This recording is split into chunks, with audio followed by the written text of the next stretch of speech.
Avec quel argent le fils de Laurent Fabius a-t-il acheté en juin dernier un appartement de 280 mètres carrés à Paris d'une valeur de 7 millions d'euros? C'est le point de cette semaine qui révèle cette affaire. Thomas Fabius est résident fiscal en France et il ne paie pourtant aucun impôt sur le revenu.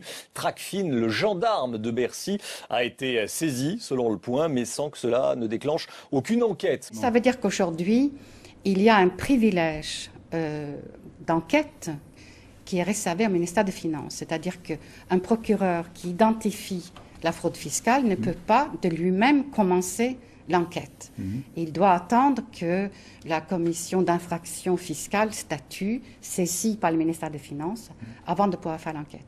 C'est qu'aujourd'hui, un procureur qui est informé, qui sait qu'il y a une fraude fiscale importante, ne peut pas faire une enquête. S'il ne reçoit pas le feu vert de cette commission. Voilà, et donc c'est contrôlé. Vous dites que cette commission, en fait, entrave le travail des procureurs. Parfois, elle peut. Elle peut parce qu'elle est politique. Elle est politique. Elle est politique. Donc, on a vu pour Thomas Fabius, qui a donc pu acheter un appartement... Le fils du ministre des Affaires étrangères, à 7 millions d'euros, sans avoir de revenus déclarés, en disant qu'il a un emprunt, et ça a été signalé comme une transaction suspecte. Et il n'y a pas eu de réaction derrière. Et c'est ça qui est inquiétant pour notre démocratie. C'est la commission là qui n'a... Alors, je pense que ce n'est même pas allé à la commission. On n'a pas fait le moindre début d'enquête. C'est l'une des artères les plus prestigieuses de la capitale. L'une de celles dont on connaît le nom même à l'autre bout du monde. Le boulevard Saint-Germain, autrefois associé à Jean-Paul Sartre ou Juliette Gréco, fait aujourd'hui parler de lui pour 7 appartements. Au 5e étage, un 286 mètres carrés en angle. Un bien rare et donc cher. Tous les agents immobiliers vous le diront. Y compris Marco Kulundzic, dont l'agence vend des appartements de luxe à Paris depuis 10 ans. C'est vraiment très très joli. C'est très joli et ça mérite un prix plutôt élevé dans la tranche Saint-Germain, surtout il est placé à côté des deux magots. Un prix peut-être même un peu trop élevé. Voilà, ça c'est l'acte de vente. Car en 2012, le propriétaire des lieux a acheté cet appartement 7 400 000 euros, soit 26 000 euros du mètre carré. Pour l'agent immobilier, c'est bien au-delà de la moyenne du quartier et même de l'immeuble. Sur cet immeuble, je crois que les transactions, le prix médian, il est aux alentours de 13 à 14 000 euros. Voilà. Ce qui est vraiment un prix déjà assez haut, même très haut pour Paris. Maintenant, je n'ai pas vu cet appartement. Si à l'intérieur, il y a une piscine, il y a quelque chose de splendide qui justifie cette plus-value, on est bien d'accord, ça peut justifier. L'appartement, le voici. De beaux volumes, 10 pièces, 2 salles de bain, une belle vue et même des balcons, mais pas de terrasse panoramique, encore moins de piscine intérieure. Bref, aucun de ces petits plus qui pourraient justifier un tel prix au mètre carré. D'ailleurs, 2 ans plus tôt, le même appartement avait été acheté beaucoup moins cher. 4 400 000 euros, le prix du marché. Alors forcément, dans le quartier, ça fait jaser. Surtout quand on apprend que l'acheteur s'appelle Thomas Fabius. Thomas Fabius, le fils du ministre des Affaires étrangères. Un jeune homme de 32 ans qui a déjà fait parler de lui. Autodidacte touche à tout, tour à tour géo au Club Med, professeur de tennis, serveur puis directeur d'hôtel, bref, un parcours bien différent de celui de son père. Vous avez 24 ans, lui il a été premier partout, il a été Premier ministre à 38 ans, et vous faites des choses qui n'ont aucun rapport. Oui. Alors peut-être que je n'avais pas les compétences pour faire les études, aussi brillantes que lui. J'ai choisi ma voie qui est différente et dont je suis assez fier en fin de compte. Un jeune homme qui ne payait pas d'impôts quand il s'est offert l'appartement. Alors comment a-t-il pu débourser une telle somme? Et pourquoi l'a-t-il payé aussi cher? La justice enquête pour blanchiment.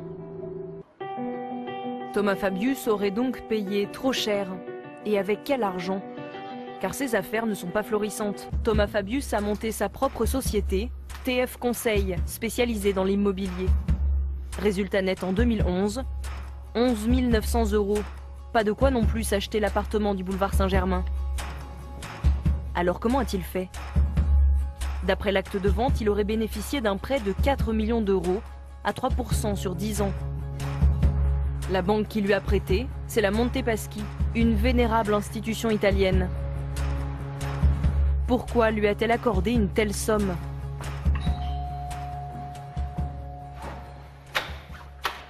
Bonjour.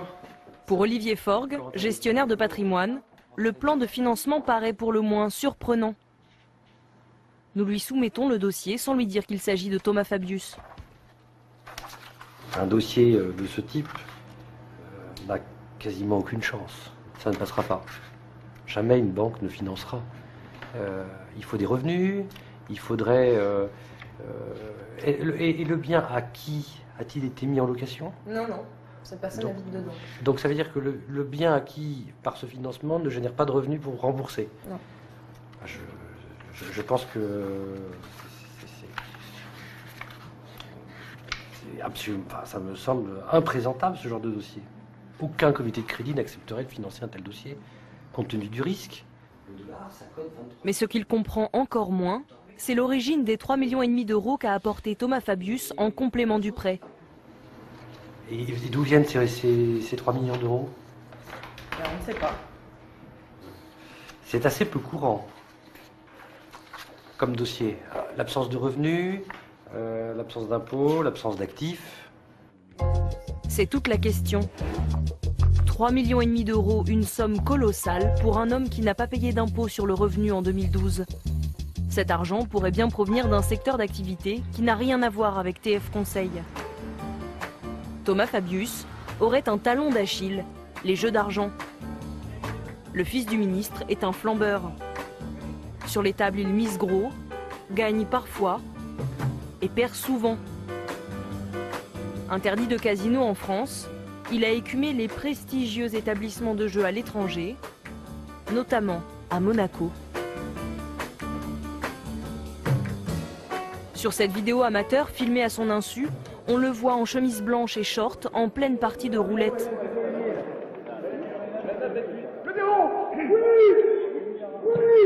Il est démonstratif. Les sommes en jeu sont astronomiques, jusqu'à 400 000 euros.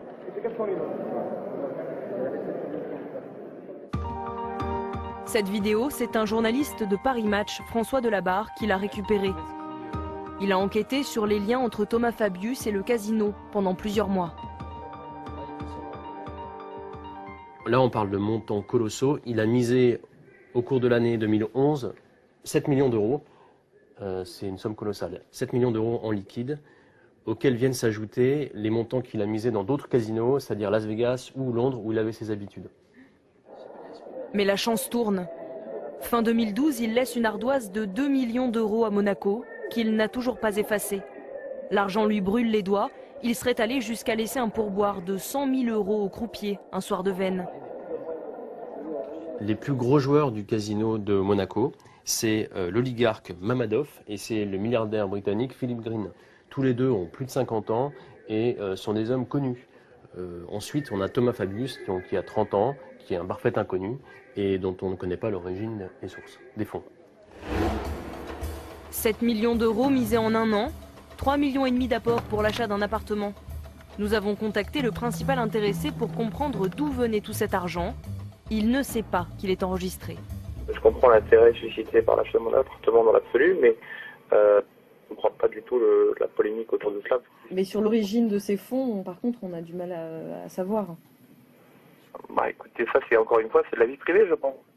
Et aujourd'hui, la justice ne m'a pas attaqué. Les seules personnes qui m'ont attaqué, c'est des gens comme vous, c'est les médias qui se gaussent d'une affaire qui met en risque, possiblement avec une investigation pénale, le fils d'un ministre. Je ne vais pas me défendre auprès des médias. Les médias n'ont pas l'autorité à m'attaquer.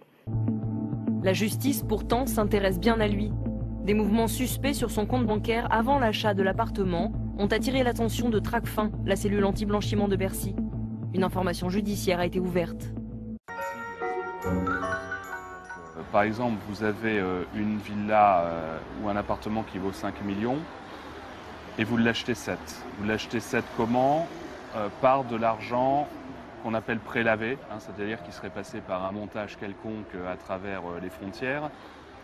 Vous allez revendre cet appartement 5 millions. 5 millions tout à fait propres puisque c'est le fruit de la vente de la villa ou de l'appartement. Et ça vaut le coup de perdre entre guillemets 2 millions d'argent sale si c'est pour en gagner 5 propres? L'argent sale n'a aucune valeur en soi. C'est ce qu'on oublie, c'est-à-dire que la valeur faciale effectivement de l'argent sale est la même que celle de l'argent propre, mais sa valeur marchande est proche de zéro. Donc on préfère effectivement perdre 20-30% de la valeur faciale de l'argent sale. 6 mois après l'ouverture de l'instruction, Thomas Fabius n'a toujours pas été auditionné.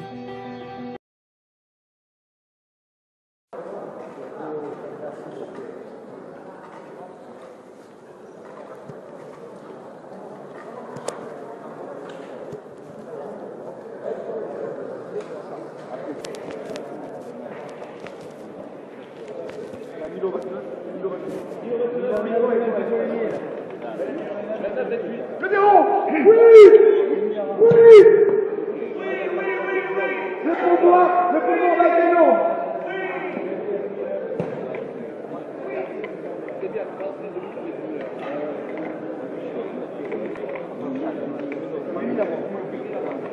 C'est qu'aujourd'hui, un procureur qui est informé, qui sait qu'il y a une fraude fiscale importante, ne peut pas faire une enquête. S'il ne reçoit pas le feu vert de cette commission. Voilà, et donc c'est contrôlé. Vous dites que cette commission, en fait, entrave le travail des procureurs. Parfois, elle peut. Elle peut entraver. Parce qu'elle est politique. Elle est politique. Donc, on a vu pour Thomas Fabius, qui a donc pu acheter un appartement le fils du ministre des Affaires étrangères, à 7 millions d'euros sans avoir de revenus déclarés, en disant qu'il a un emprunt, et ça a été signalé comme une transaction suspecte. Et il n'y a pas eu de réaction derrière. Et c'est ça qui est inquiétant. C'est la commission là qui n'a... Alors, je pense que ce n'est même pas allé à la commission. On n'a pas fait le moindre début d'enquête.